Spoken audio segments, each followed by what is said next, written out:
1969, reports of a white, shaggy beast running around town.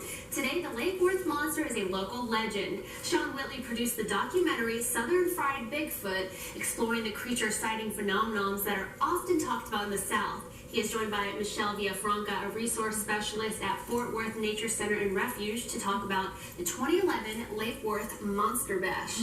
Okay, so what is that event? Tell us all about that first, and Sean, we'll get into this documentary. Sounds very interesting. Okay, well, basically, my supervisor and I were talking a couple of years ago about how much fun it would be to throw a party for the monster at the 40-year anniversary. So it started 3 years ago, and what we're doing is we're having a festival and hay rides and canoeing and guided hikes, and it's all celebrating the sighting of the monster. Why do you think it's important? So this is a local legend.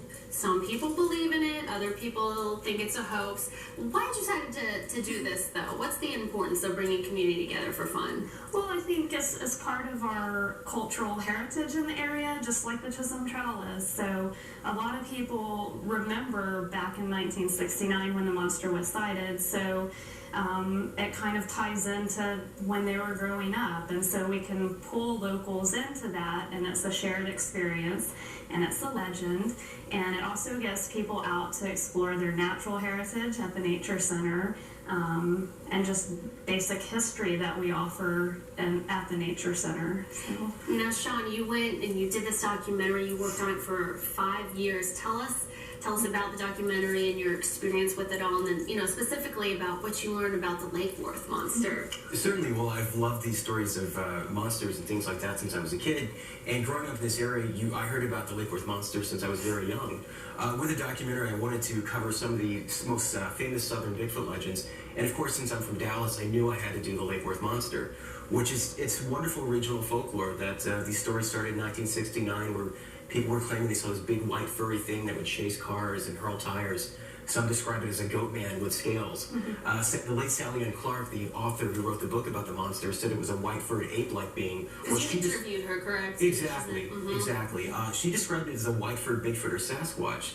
So there's all these different views about this creature, but it's just a really fun subject to jump into. Now, she claims she really kind of had an obsession with this, more or less, and she would sit out and wait for him. Yes, in the dead of night, apparently. I believe she claimed she saw it 4 times. Wow. Is this real? Do you believe in it? I keep an open mind. That's my record. I'm on the fence. I don't know if there was something there or not, but a lot of people said they saw something. What is that? Tell me what that is, okay? I think he's in the CW studios right now. Wow. Maybe he'll visit us in a second. But it's fun. You believe in it, maybe? I think it's interesting that there are reported sightings of this. What could it be? Maybe it is a hoax, someone's playing a trick, or is it a real creature? What do you think? I also keep it open, but I'd like to say that anything's possible.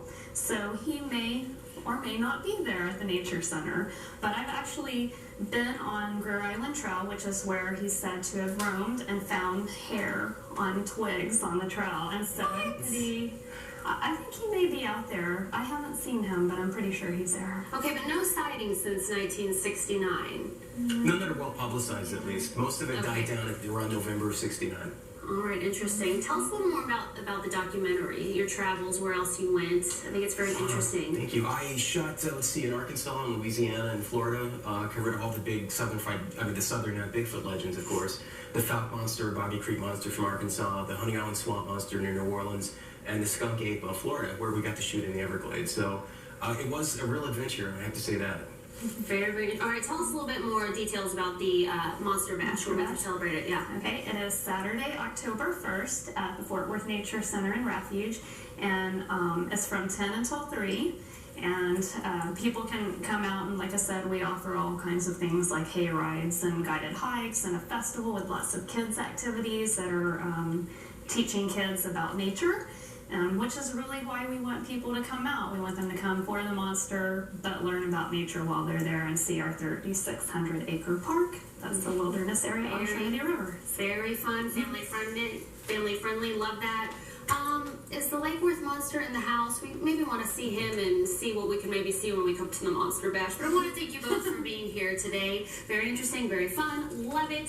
To get more details about the Lake Worth Monster Bash, visit fwnaturecenter.org. I want to say thank you to all of our guests for sharing with us this morning. And don't forget, if you missed any part of today's show, you can watch it online at cw33.com. Just click on shows and DFW Closeup at the top of the page.